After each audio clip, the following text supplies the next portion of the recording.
नमस्कार, good evening. मैं प्रकाश Dev Prakash study centre में आपका स्वागत कर रहा हूँ। आज जो हम जिस बारे में पढ़ने जा रहे हैं उसका नाम है जंतुओं में जनन। एक 8वीं क्लास का एक चैप्टर जिसे हम खत्म करेंगे 30 मिनट के अंदर में। अब हमें इसे पढ़ना क्यों आवश्यक है? बहुत से जगह सरकारी स्कूल में इसे नहीं पढ़ाया जाता है। ये पढ़ना भी आवश्यक है और इसको जानना भी आवश्यक है। तो चलिए आज हम जो पढ़ने जा रहे हैं उसका नाम है जंतुओं में जनन। जनन क्यों आवश्यक है? जनन एक प्रक्रिया है। अगर हम हैं तो हमारे जैसे ही आने वाली पीढ़ी हो, अस्तित्व बना रहे इस मानव जीवन का, तो जनन आवश्यक है। एक गाय को देखें तो गाय जनन इसलिए करती है क्योंकि आने वाला उसका जो एक अस्तित्व हो वो गाय के जैसा रहे, उसमें गाय की प्रक्रिया हो। अगर बकरी देखें तो बकरी में भी सेम प्रक्रिया होगी। बकरी चाहती है कि उसका अस्तित्व आने वाले समय में ही बना रहे, या मुर्गी हो या अन्य बहुत से जीव हो, चाहे वो पौधे हो, आम है, अपने बीज को इसलिए गिराती है कि उसी के जैसा कोई एक नया पौधा बने और आने वाले अस्तित्व को वो बनाए रखे। इसी को बोलते हैं प्रजनन। प्रजनन आवश्यक भी इसीलिए है कि जीवों का अस्तित्व बना रहे। हर जीव का अपना एक अस्तित्व है और एक उसका अपना पुराना इतिहास है। जब से वो जन्म लिया है तब से वो यही काम कर रहा है। अगर हम बोला जाए कि जीवन का पढ़ाई लिखाई काम काज आवश्यक है कि प्रजनन, तो इसका उत्तर अगर वैधानिक रूप से देखें तो प्रजनन मुख्य रूप से आवश्यक है।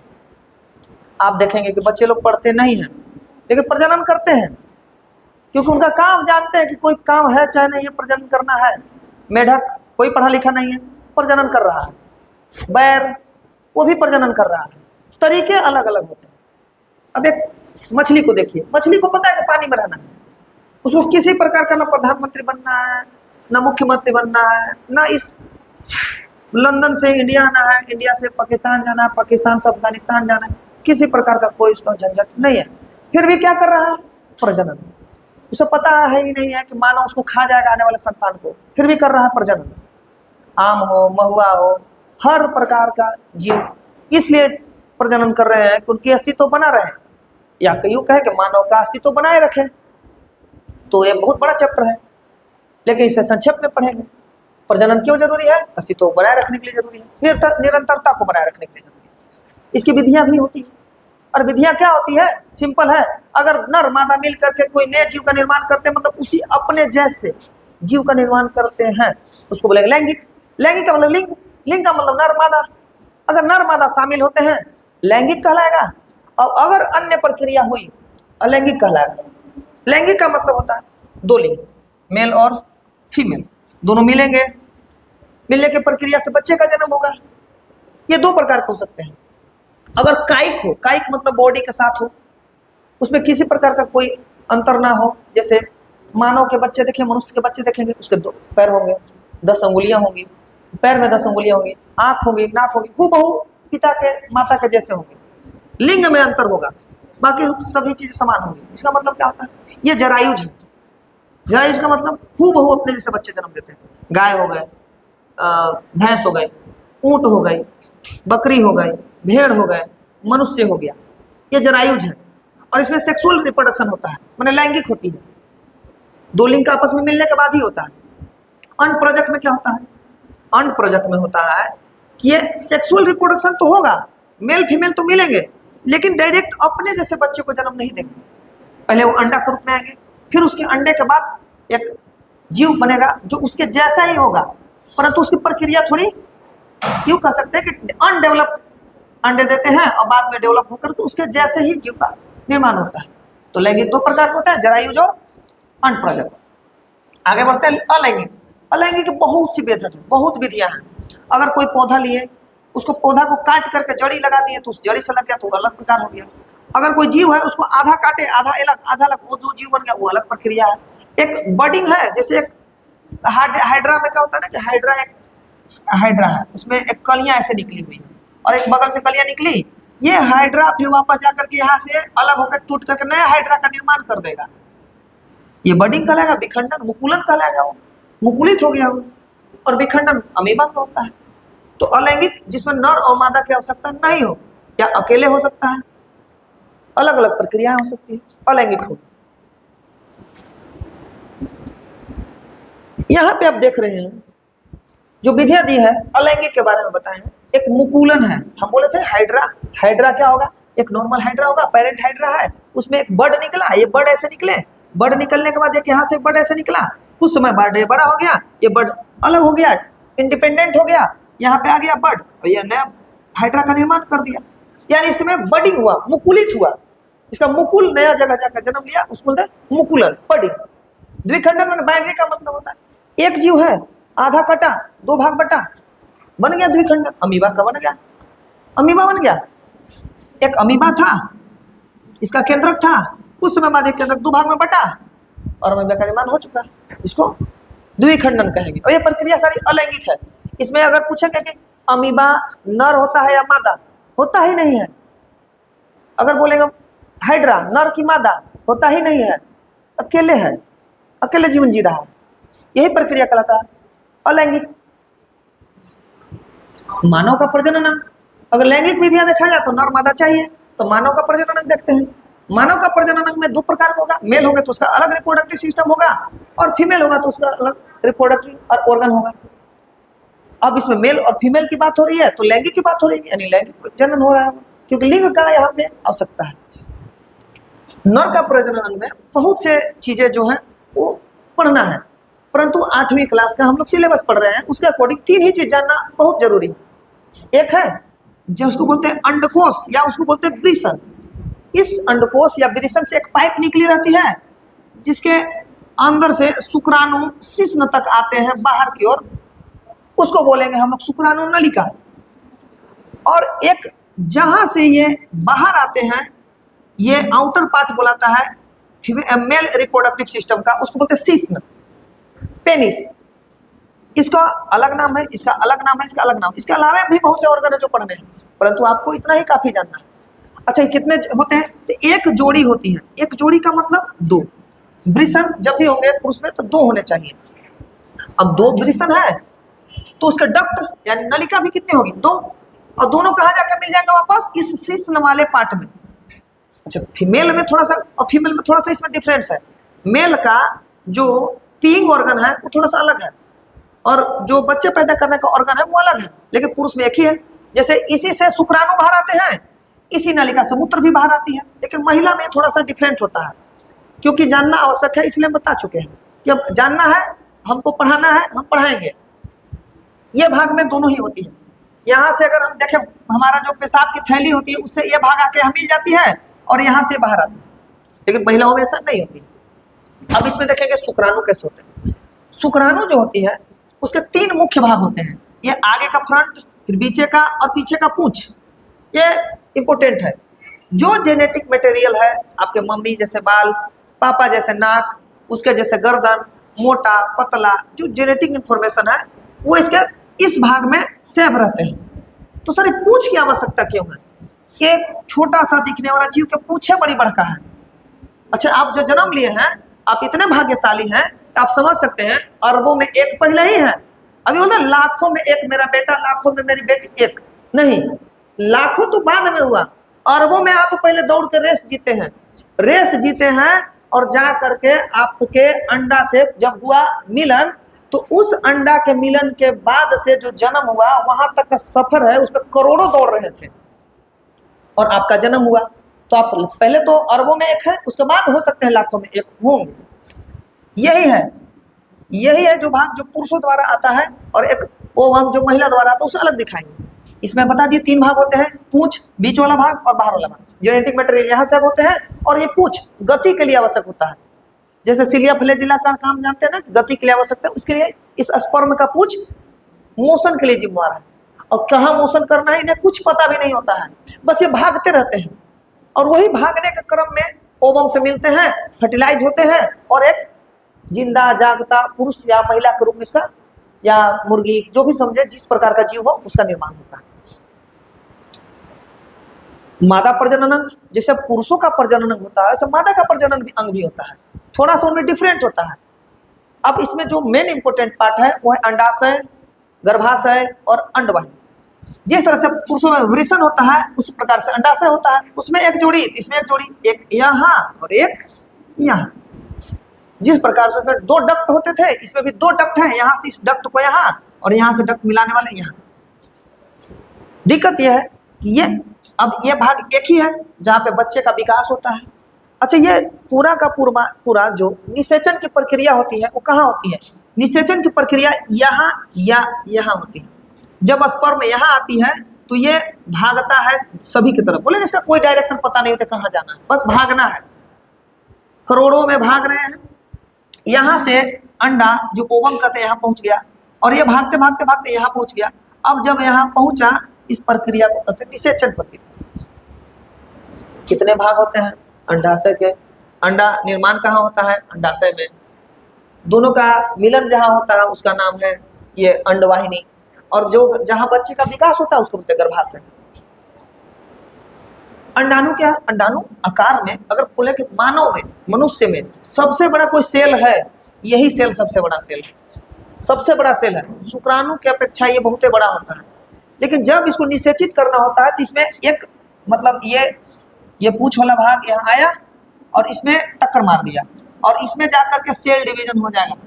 सेल डिवीजन होगा, इसको बोलते हैं अर्धसूत्री। इसमें जो सेल डिवीजन होता है बोलते हैं अर्धसूत्री। यही एक सेक्स जहाँ पे होता है, यही एक मतलब रिप्रोडक्शन सिस्टम में जितने सेक्स ऑर्गन है उसी में ये जो मतलब समसूत्री, असूत्री, अर्धसूत्री, यहाँ पर अर्धसूत्री होता है। बाकी जब एक सेल से 2 सेल बन जाएंगे, 2 से 4 होंगे, वहां पे समसूत्री होती है। ऐसे मियोसिस, माइटोसिस, एमाइटोसिस का नाम सुने होंगे।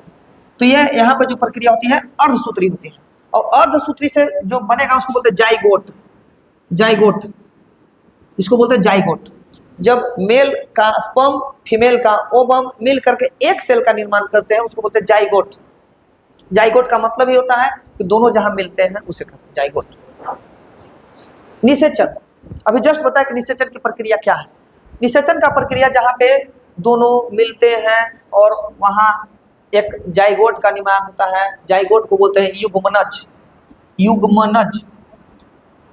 अब यह क्या प्रक्रिया होती है? देखिए, फीमेल से ओवम निकला, मेल से स्पर्म निकला और दोनों जाके अंडवाहिनी में मिले और वहां पे अर्धसूत्री विभाजन हुआ और एक युग्मनज का निर्माण हुआ। यह युग्मनज आगे जाकर के 42 वीक, 40 वीक, 37 से ज्यादा वीक में एक विकसित बच्चे के रूप में इसका विकास होता है। इसे भ्रूण आप कहते हैं, भ्रूण, एम्ब्रियो। अब यह निषेचन की प्रक्रिया जो होती है 2 प्रकार की होती है। अगर किसी ऑर्गन के, ये मान लीजिए कोई सिस्टम है, कोई जीव है, ऑर्गेनिज्म है कोई, अगर ये निषेचन की प्रक्रिया इस बॉडी के अंदर में हो रहा है, कहीं भी हो सकता है, अंदर में हो रहा है, अरे कहीं भी हो सकता है मतलब क्या, उसका सेक्स ऑर्गन में ही हो रहा होगा। तो अगर वहां हो रहा है तो इसको बोलेंगे आंतरिक निषेचन, इंटरनल फर्टिलाइजेशन। लेकिन अगर ये जीव है और इसका प्रक्रिया बाहर में कहीं निषेचित हो रहा है, इसको बोलेंगे एक्सटर्नल फर्टिलाइजेशन, यानी बाह्य निषेचन। अब ये सामान्य रूप है। देखिए, मनुष्य में जो फर्टिलाइजेशन होता है वो इंटरनल होता है। गाय, भैंस, मुर्गी, बकरी, गधा, घोड़ा, कुत्ता, बिल्ली, सारे में क्या होता है? यह आंतरिक निषेचन होता है। बाह्य निषेचन सामान्य रूप से देखा जाता है, वो देखा जाता है मछली में, मेढक में। यह प्रक्रिया होती है कि मछली अपने ओवम अंडे को ये बहते जल में छोड़ दिया, पुरुष उसी बहते जल में अपना शुक्राणु छोड़ दिया और वहां जाकर उनके मिलन से जो बच्चे जन्म लेंगे उसको बोलेंगे हम लोग बाह्य निषेचन। बाह्य निषेचन मतलब शरीर के बाहर हुआ, पानी में हुआ। ऐसे आप देखेंगे मेढक, अभी जो बरसात का समय है तो बरसात का समय मेढक देखिए कहीं कहीं भरल मिलता है, उसमें क्या करेगा ना, अपनी जो एक मान के चलिए एक महिला मेढक उसमें अपने अंडे दे दिया। अब उस अंडे का कोई वैल्यू नहीं है। अब एक पुरुष आएगा, उस पुरुष उस एग में अपना स्पर्म छोड़ेगा और जितने एग उतने स्पर्म मिलेंगे उतने ही जाकर के जाइगोट का निर्माण होगा। जितने जाइगोट का निर्माण होगा उतने आपको बच्चे दिखेंगे। तो जब देखेगा ना तो कहीं गिबड़ी, गिबड़ी हम लोग कहते हैं, गिबड़ी मतलब होता है छोटा सा कहीं पानी भरा हुआ, उसमें देखिए बड़े सा मेढक होता है, बच्चे होते हैं मेढक के। वो यही प्रक्रिया, खुला में नहीं दिखते ज्यादा। खुला में इसलिए दिखते क्योंकि पानी बहती रहेगी तो कम निषेचन की प्रक्रिया होगी। आंतरिक निषेचन शरीर के अंदर होगा, बाह्य निषेचन शरीर के बाहर होगा, और ज्यादातर ये जल में होती है। जल में होती है बाह्य निषेचन की प्रक्रिया। मानव में भ्रूण का विकास जो होता है, अब बोले थे ना कि फर्टिलाइज्ड एग किसे कहते हैं, जब एक ओवम था और एक स्पर्म था, एक स्पर्म आकर के इससे मिला तो ये फर्टिलाइज्ड हो गया। जब फर्टिलाइज्ड एग है ये एक सिंगल सेल है, फर्टिलाइज्ड एक सिंगल सेल है। अब यहाँ से सेल से बना दो सेल, दो, क्योंकि इसमें समसूत्री विभाजित होने लगा और समसूत्री के बाद 2 से फिर 4, 4 से फिर 8, 8 से फिर 16, 16 से फिर ऐसे बढ़ते बढ़ते ब्लास्टोसाइट माने सेल की मतलब विस्फोट हो गया, अब बढ़ रहा है। और कुछ समय बाद 5 सप्ताह के बाद ये फीटस का निर्माण ले लिया, एक फीटस हो गया, मतलब एक विकास भ्रूण के रूप में विकास होने लगा। उसका सर आ गया, पेट आ गया, सब हाथ पैर का निर्माण शुरू हो गया, प्रक्रिया शुरू हो गई। लेकिन देखने में लगेगा ना कि एक पूछ जैसा कुछ निकला हुआ है, बड़ा सा मुंडी रहेगा उस समय में, लेकिन ऐसा नहीं है। धीरे धीरे धीरे विकास होते जाएगा और एक सर जो है ना ये रुक जाएगा समय के लिए, हर जगह समय में जाकर सर का ज्यादा साइज नहीं बढ़ेगा। और ये नीचे का प्रक्रिया, क्योंकि मानव का सबसे बड़ा अंग जो होता है, जो सबसे प्रोटेक्टिव है, वो है माइंड, दिमाग, ब्रेन। तो ब्रेन का डेवलपमेंट पहले होना चाहिए, फिर स्पाइन का होना चाहिए। अब बच्चों में देखेंगे कि जो बच्चा जो जन्म लेता है तो बहुत मानसिक रूप से कमजोर होता है, उसमें खून की कमी को बोलते हैं कि खून का कमी है, फोलिक एसिड का कमी है, तो बच्चे का मानसिक विकास नहीं होता है। तो इस माध्यम से हम बताना भी चाहते हैं कि महिलाओं में अगर जो खून की कमी या फोलिक एसिड की कमी हो गई तो बच्चे का विकास, मानसिक विकास अच्छा से नहीं हो पाएगा, उसका स्पाइन नहीं बन पाएगा, स्पाइन नहीं बन पाएगा तो दिमाग अच्छा से वर्क नहीं कर पाएगा। आगे बढ़ते हैं। तो यह प्रक्रिया 40 सप्ताह तक चलती है। 40 सप्ताह करने का मतलब 7 से गुना करें तो लगभग 260 से 280 दिन की प्रक्रिया है। इतना ही गाय में भी होती है। यह प्रक्रिया चलने के बाद बच्चे का विकास हो गया। बच्चे का जब जन्म होना है तो जन्म से कुछ समय पहले बच्चे का जो सर है वो नीचे की ओर होना चाहिए, क्योंकि उसे जो प्रसव हो, डिलीवरी हो, वो आसानी से होना चाहिए। तो बच्चे का विकास कुछ समय बाद देखिएगा कि नीचे की ओर सर हो जाएगा, क्योंकि पुशिंग करने में, खींचने में उसको आसानी होती है, या बच्चे को डिलीवर करने में आसानी होती है। कभी कभी ये बच्चा ऊपर की ओर सर रहता है, इसलिए आजकल अल्ट्रासाउंड बहुत आवश्यक है। 10 दिन पहले, 20 दिन पहले आप जब डेट दे दिया जाता है अल्ट्रासाउंड में, उसके लास्ट डेट से 1 महीना पहले, 15 दिन पहले अल्ट्रासाउंड कराना बहुत आवश्यक है। क्यों आवश्यक है?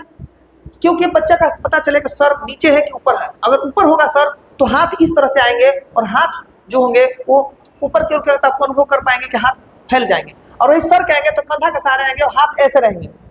तो प्रसव में बच्चे की मरने की संभावना, माता की मरने की संभावना बड़ी कम होगी। अब मुझे यह जानकारी इसलिए हुआ कि मैं जल्द ही, मतलब कुछ समय पहले ही अब पापा बने हैं, तो वो पूरी तरह से जानकारी हो गई है कि बच्चे का जो जो अल्ट्रासाउंड होता था हम खुद जाते थे, हम खुद देखते थे, तो फिर पता चलता था इस चीज़ की कि क्या क्या कैसे कैसे डॉक्टर करते हैं, क्या बताते हैं, कैसे करना है। तो सारी जानकारी बोलते थे डॉक्टर कि देखिए 15 दिन पहले ऐसे करना है, इससे क्या पता चलेगा बच्चे का जो सर है वो नीचे की ओर है कि नहीं है, बच्चा का स्पाइन बना है कि नहीं बना है। 3रा महीना, 6ठा महीना और 8वां महीना, 3 कम से कम कराना आवश्यक है। 3 महीना में पता चलता है कि बच्चा का डेवलपमेंट हुआ है कि नहीं है। 6 महीना में पता चलता है कि बच्चे का डेवलपमेंट हुआ है, तो स्पाइन, ब्रेन अच्छा से बना है, हाथ पैर अच्छा से बने हैं, उंगली बनी है ना। और जैसे 8वां महीना आता तो पता चलता है कि बच्चा किधर की ओर है। तो मुझे पूरी तरीके से आइडिया हो चुका। तो पढ़ाने में अपना एक्सपीरियंस भी बड़ा अच्छा से दिखता है, अब पढ़ाने में मजा भी आता है। आगे का जो प्रक्रिया है उसको बोलते हैं कायांतर। कायांतरण एक प्रक्रिया है। कायांतरण का मतलब होता है कि चीजों का एक रूप से दूसरे रूप में बदलना, एक रूप से दूसरे रूप में बदलना। जैसे अगर आप तितली या मेढक के स्टार्टिंग पीरियड देखेंगे तो उसमें एक अंडा होगा, अंडा से उसका लार्वा बनेगा। सेम मच्छर में भी होता है, मच्छर अंडा देती है, मच्छर के बाद लार्वा बनते हैं, लार्वा का प्यूपा का निर्माण होता है, प्यूपा के बाद एडल्ट माने विकसित एक जीव का निर्माण होता है। तो जब अंडा होगा, अंडा से बनेगा लार्वा, लार्वा से बनेगा प्यूपा और प्यूपा से बनेगा कोई एक विकसित जीव। अब इस पूरे प्रक्रिया को हम लोग बोलते हैं मेटामॉर्फोसिस, यानी कायांतरण। जीव एक ही है लेकिन इसमें 4 प्रक्रिया संपन्न हुई। कायांतरण की प्रक्रिया 4 संपन्न होती है, अंडा, लार्वा, प्यूपा और साथ ही साथ विकसित जीव। इसी पूरी प्रक्रिया को बोलते हैं कायांतरण, हम लोग बोलते हैं मेटामॉर्फोसिज्म। क्या है? अच्छा, प्रखनली शिशु के बारे में नहीं जानना है। क्या है प्रखनली शिशु? बचपन में हम जानते थे, जब 8वीं 9वीं थे तो इच्छा थी हमारी कि हम जाने कि क्या होता है प्रखनली शिशु। क्या प्रखनली शिशु में बच्चे प्रखनली में बनते हैं, यानी सारा जीवन जो मतलब एक माँ के कोख में, गर्भ में जो पूरा प्रक्रिया होता है, क्या पूरी प्रक्रिया हमारे इस प्रखनली में होती है? तो मैंने जब इस चीज को पढ़ा जाना तो ये ऐसी कुछ नहीं है, ये कहानी है, वो बहुत पहले जान चुके थे, आज आपके साथ शेयर कर रहे हैं। इसमें सिर्फ एक ही कहानी है कि प्रखनली में सिर्फ एम्ब्रियो का निर्माण से पहले की प्रक्रिया की जाती है। अगर समझे तो आप पुरुष का स्पर्म ले लिए और महिला का ओवम लिए और फर्टिलाइज जो किए वो प्रखनली में किए। यह प्रक्रिया जो फर्टिलाइज हुआ वो सिर्फ प्रखनली में हुआ। जब ये बच्चा डेवलप हो जाएगा तो वो क्या कहेंगे, इस गर्भाशय में, महिला के इस गर्भाशय में उसको इंजेक्ट कर दिया जाएगा। अगर इस इंजेक्शन के बाद जो बच्चे का पूरा विकास होगा सामान्य रूप से होगा, यहीं पे होगा, जैसे नॉर्मल बच्चा जन्म लेता है सामान्य रूप से वैसी होता है। हाँ, ये प्रक्रिया उनके लिए किया जाता है जो पुरुष पिता नहीं बन सकते हैं या कोई महिला माता नहीं बन सकती है या उनमें कुछ ऐसे ऑर्डर डिसऑर्डर है जो इसमें आसानी से सॉल्व नहीं किए जा सकते। इसी को बोलते हैं IVF। इसका मतलब होता है इन विट्रो फर्टिलाइजेशन। विट्रो का मतलब होता है कांच। यह प्रक्रिया कांच की समझ आ जाता था, कांच की प्रक्रिया नहीं। यह प्रक्रिया में एक निश्चित तापमान पे उन लोग दोनों को फर्टिलाइज किया जाता है। फर्टिलाइजेशन के बाद उसको एग को और ओवम के जो हमारा युग्मनज है, जाइगोट है, उसको यहाँ पे इंजेक्ट किया जाता है और बच्चे का विकास यही संभव होता है और नॉर्मल डिलीवरी होती है। ये बहुत तरह के होते हैं। कोई पुरुष पिता नहीं बन सकता है तो किसी दूसरे पुरुष का स्पर्म और उस महिला का स्पर्म ओवम लेकर के दोनों को जाइगोट का निर्माण करके इनमें किया जाता है। हो सकता है कि महिला नहीं बन पाएगी माँ, पुरुष पिता बन पाएगा, तो कोई दूसरे से ओवम लेकर के पुरुष का स्पर्म से इंजेक्ट करा करके दोनों को इसमें आपको इंजेक्ट किया जाता है। या हो सकता है कोई महिला भी नहीं बन पाए, पुरुष भी नहीं बन पाए, तो दोनों को कोई मतलब एक साइन वगैरह करके कुछ नियम होते हैं, उतना हम डॉक्टर के पास नहीं जानते हैं। उस प्रक्रिया के द्वारा दोनों से स्पर्म और ओवम लेकर के और जा करके इसमें इंजेक्ट कर दिया जाता है तो नए बच्चे का विकास होता है। तो हो सकता है कि कोई पिता जो है, क्योंकि प्रक्रिया से पहले सब बता दी जाती है पूरा तरीके से। एक होता है इसी के जैसा होता है किराए का कोख। किराए का कोख नाम दिया गया है, मतलब क्या होता है ना कि कोई पुरुष और कोई महिला चाहते हैं कि वो खुद अपने से नहीं बच्चा को जन्म दे, लेकिन माँ बाप वो खुद रहे। तो ऐसे परिस्थिति में क्या किया जाता है कि पुरुष का स्पर्म महिला का ओवम लेकर के किसी थर्ड महिला के गर्भाशय में उस दोनों को जाइगोट को इंजेक्ट कर दिया जाता है और वो बच्चे की माँ बनती है। इस प्रक्रिया में समझिए कि माता कोई और है, पिता कोई और है और बच्चे को जन्म कोई और दे रहा है। यह भी एक प्रक्रिया है। आगे जब चलते हैं तो क्लोनिंग एक प्रक्रिया जानना है। क्लोनिंग का मतलब होता है कि एक सेल किसी नर या मादा का ले लिए और उससे एक नए जीव का निर्माण कर दिए। इसका मतलब क्या समझ में आया कि हमें कोई एक नर है उसी का सेल लेकर के एक नए जीव का निर्माण कर दिए और एक मादा है चाहे उसी का लेकर के, इसमें कोई सेक्सुअल रिप्रोडक्शन की आवश्यकता नहीं है, कोई सेक्सुअल ऑर्गन की आवश्यकता नहीं है। जब मेरा जन्म हुआ था 1996 में, तब यह प्रक्रिया आ चुकी थी। मतलब उस समय में यह पूरा से विकसित हो चुका था और भेड़ का जन्म लिया था। एक नर लिखा गया है कि किसी संपूर्ण जीव या उसके जीवित भाग को कृत्रिम रूप से मात्र एक जीव नर या मादा से विकसित करने की प्रक्रिया क्लोनिंग कहलाती है और उससे बनने वाले जीव या उसके भाग क्लोन कहलाते हैं। ये जो आप पहला बार जो जीव बना था उसका नाम था भेड़। सबसे पहले भेड़ का ही क्लोनिंग किया गया था और इस भेड़ का नाम भी बड़ा खतरनाक है, डॉली। डॉली पहला जो भेड़। अच्छा, भारत में IVF से पहला जो बच्चे का जन्म हुआ था उसका नाम था दुर्गा। मैं भूल गया था पीछे बताना, दुर्गा। भारत में विश्व में जब बना उसके चंद दिनों के बाद, बहुत चंद दिनों के बाद भारत में भी इस प्रखनली शिशु का बारे में बताया गया और एक बच्चे का जन्म हुआ, उसका नाम था दुर्गा। एक बहुत अच्छा उन लोगों के लिए प्रक्रिया है जो बच्चे नहीं जन्म दे सकते हैं या पिता नहीं बन सकते हैं। ऐसे में तो आप इस चीज को बढ़िया से समझ सकते हैं। अच्छा, हमारा चैप्टर हो गया यहाँ पे खत्म। अब हम जो नया चैप्टर पढ़ने जाएंगे अगले, मतलब इस कंटेंट का आने का मतलब ही है कि अगला वीडियो में हम पढ़ने जाएंगे किशोरावस्था की ओर। जो चैप्टर है उसमें पढ़ेंगे बायोलॉजी को रद्दी उड़ा देंगे, क्योंकि 8वां में अगर अच्छा से पढ़ेंगे तो 9वां बेहतर समझ में आएगा, 9वां बेहतर से पढ़ेंगे तो 10वां बेहतर से समझ में आएगा। तो एक चैप्टर न छूटे, इसके लिए हम आपसे वादा करते हैं हर चैप्टर को बेहतर ढंग से, बेहतरीन तरीके से, बेहतरीन व्यवस्था के साथ पढ़ाने का कोशिश करेंगे। तब तक के लिए आपको मिलते हैं नए सब्जेक्ट के साथ नए वीडियो में। तब तक के लिए आपको धन्यवाद। शुभ रात्रि।